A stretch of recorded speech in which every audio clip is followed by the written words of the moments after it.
જય શ્રી કૃષ્ણ મિત્રો। તો આજના વિડીયોમાં આપણે શ્રીમદ ભાગવત સારના તૃતીય સ્કંદનો ભાગ 1 જાણીશું। તો ચાલો શરૂ કરીએ આજનો વિડીયો।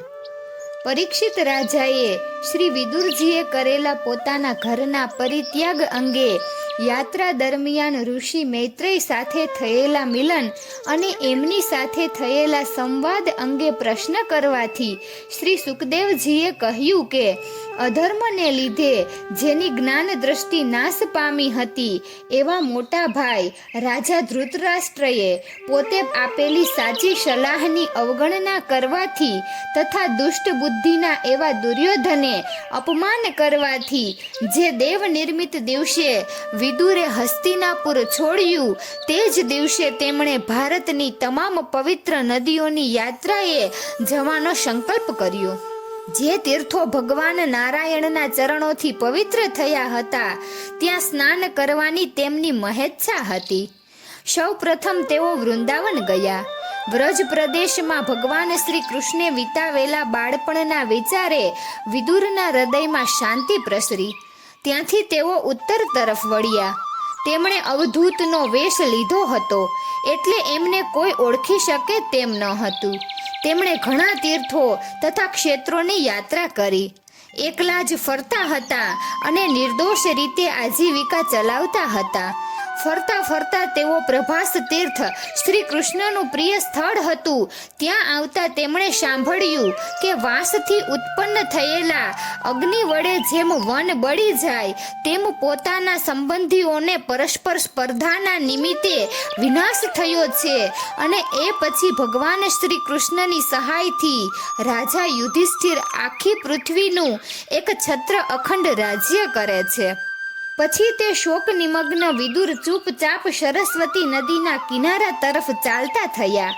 તે નદી પરના ત્રિત શુક્રાચાર્ય, મનુ, પૃથુ, અગ્નિ, અશિત, વાયુ, સુદાસ, ગોતીર્થ, કાર્તિક સ્વામી અને શ્રાદ્ધદેવ એમ 11 તીર્થોનું તેમણે સેવન કર્યું। પછી સૌરાષ્ટ્ર, સોવીર, મત્સ્ય, કુરુ તથા જાંગલ પ્રદેશમાં જઈ ચાલતા ચાલતા યમુના નદીના કિનારે પહોંચ્યા। ત્યાં તેમને શ્રી કૃષ્ણના પરમ સખા ઉદ્ધવજી મળ્યા। ઉદ્ધવ શ્રી કૃષ્ણથી વિખૂટા પડીને સૌરાષ્ટ્ર, સૌવીર, કુરુ અને જાંગલ દેશમાં ફરતા ફરતા યમુનાના કાંઠા ઉપર પહોંચ્યા।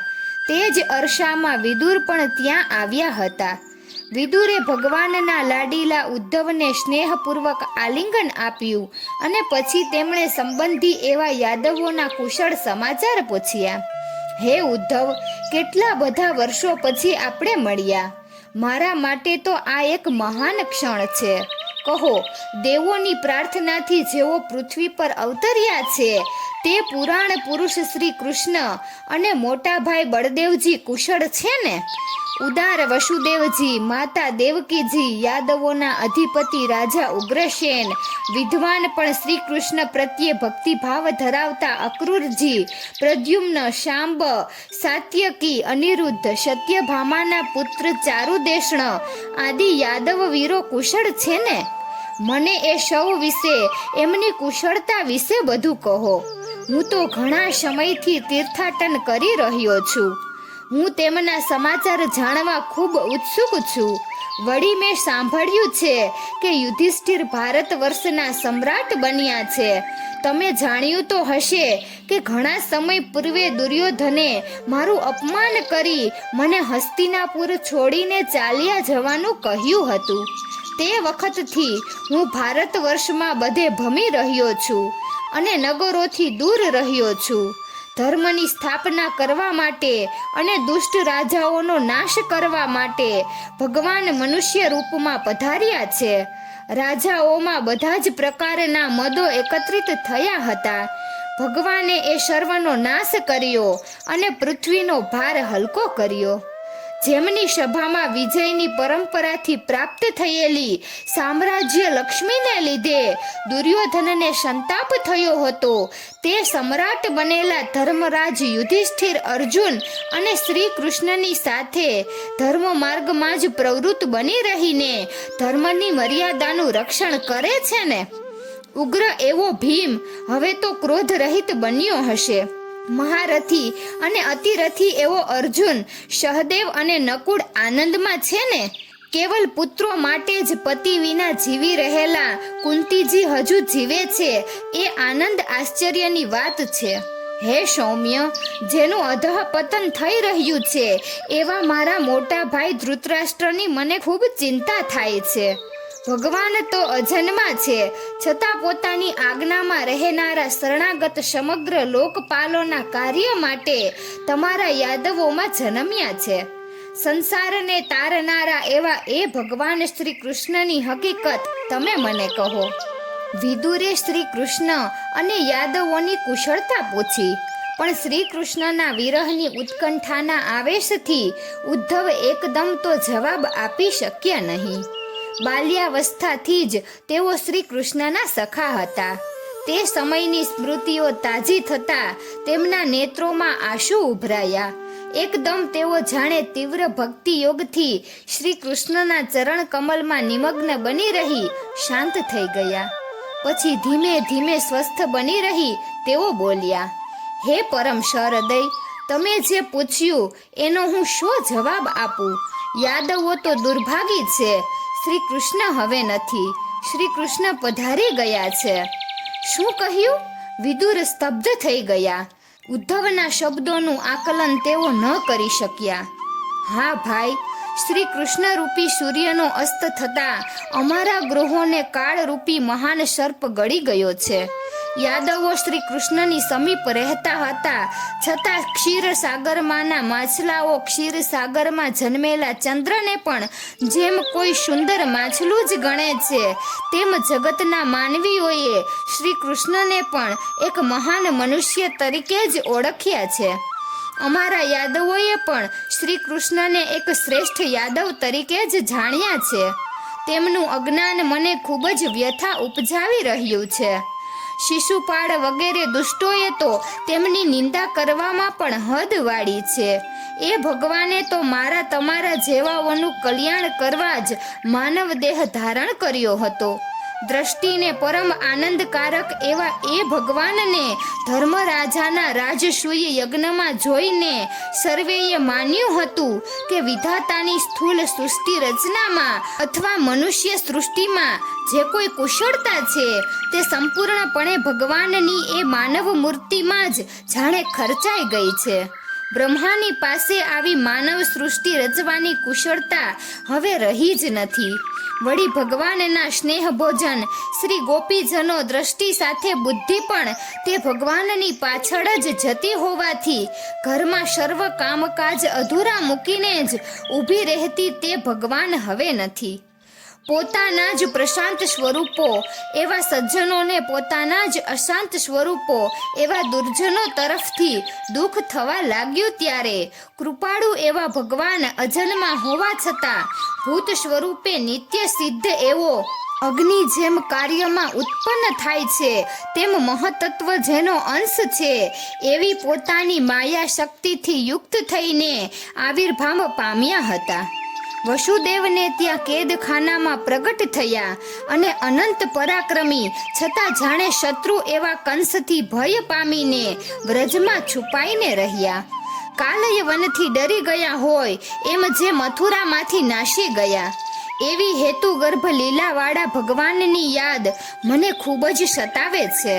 કંસનો વધ કરી માતા પિતાના ચરણોમાં વંદન કરીને કહ્યું હતું કે હે પિતા, હે માતા, તમે અમારા ઉપર કૃપા કરો. અમારાથી તમારી કશી જ સેવા થઈ શકી નથી.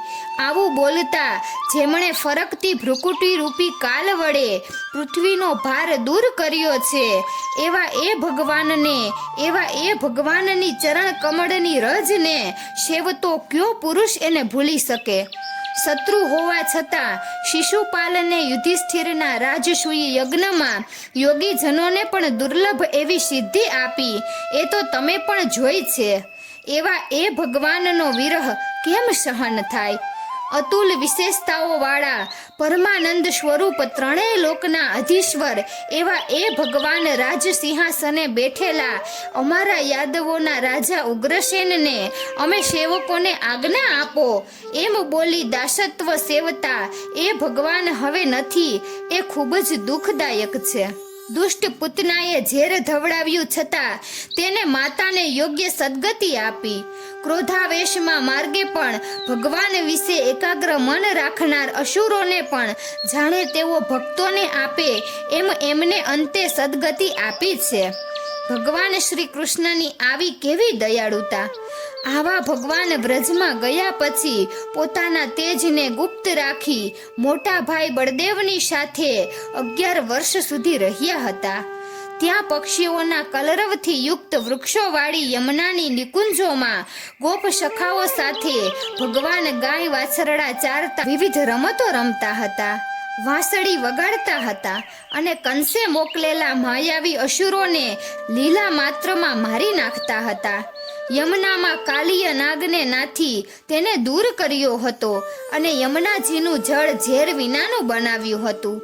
ઇન્દ્ર પૂજાને દૂર કરી મોટો ગાયોની પૂજા રૂપ એવો ગોયજ્ઞ કરાવ્યો અને તે દ્વારા નંદબાવાના અતિ સમૃદ્ધ ધનનો સદવ્યય કરવાની ઈચ્છા કરી હતી. તે વખતે ક્રોધવશ બનેલા ઇન્દ્રે મુસળધાર વરસાદ વર્ષાવ્યો ત્યારે એ ભગવાને શ્રી ગોવર્ધન પર્વત રૂપી છત્રથી વ્રજનું રક્ષણ કર્યું હતું. શરદ ઋતુના ચંદ્રના કિરણોથી ઉજ્જવળ રાત્રિમાં એ ભગવાન મહાભાગ્યવાળા શ્રી ગોપીજનો સાથે મધુર પદવાળા ગીત ગાતા રાસ રમ્યા હતા. ઉદ્ધવજી કહે છે, હે વિદુર, એ પછી એ ભગવાને વ્રજમાંથી મથુરા આવી પાપી કંસને રોળ્યો, માતા પિતાને સુખી કર્યા અને પછી ગુરુ શાંદિપની પાસેથી ટૂંક સમયમાં જ 6 અંગો સહિત વેદો ભણી લીધા અને ગુરુ દક્ષિણા રૂપે ગુરુના મરણ પામેલા પુત્ર ને 5 જણ દૈત્યનું પેટ ચીરી એમના ન મળવાની છેક યમરાજા પાસે જઈને સજીવન કરી લાવી આપ્યો હતો. અનેક રાજાઓનું મર્દન કરીને રૂકમણીનું હરણ કર્યું હતું. સ્વયંવરમાં નાગને જીતીને પરણ્યા હતા. પરમ પ્રિય સત્યભામાનું પ્રિય કરવા સ્વર્ગના દેવોને જીતી ત્યાંથી કલ્પવૃક્ષ લાવ્યા હતા.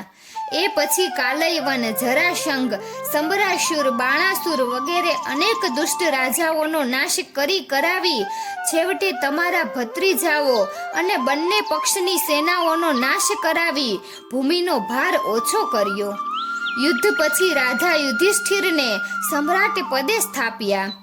પરીક્ષિતને અશ્વત્થામાએ મૂકેલા બ્રહ્માસ્ત્રથી ગર્ભાશયમાં બચાવ્યો અને યથા સમયે સુખ રૂપે જન્મ અપાવ્યો.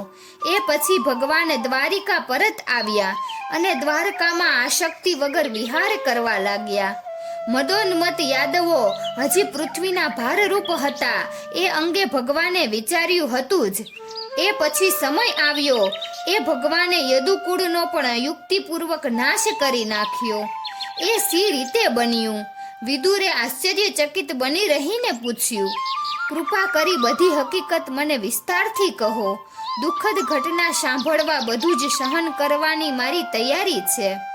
ઉદ્ધવજી બોલ્યા, એક સમયે દ્વારકામાં યદુવંશી અને ભોજવંશી મદોન્મત એવા જુવાનોએ રમતમાં મુનિઓને કોપાવ્યા એટલે તેમણે યાદવોને શાપ આપ્યો.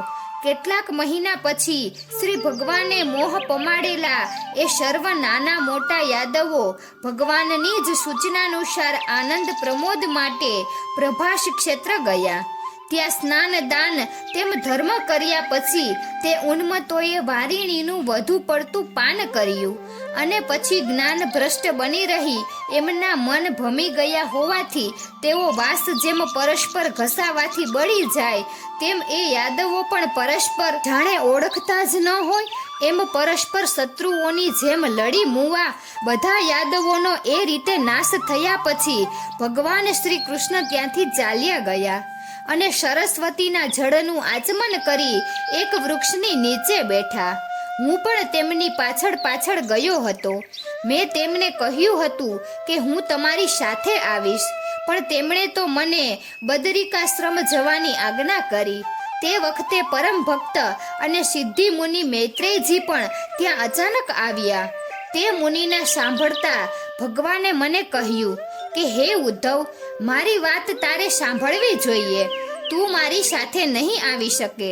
હું અંતર્યામી છું. તારા મનનું ઈચ્છિત હું જાણું છું. તારે પ્રચારક બની મોટું કામ કરવાનું છે.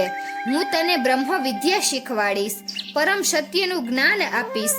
હે વશુ, પૂર્વે પ્રજાપતિઓ તથા વશુઓના યજ્ઞમાં મને પ્રાપ્ત કરવા તે મારું પૂજન કર્યું હતું.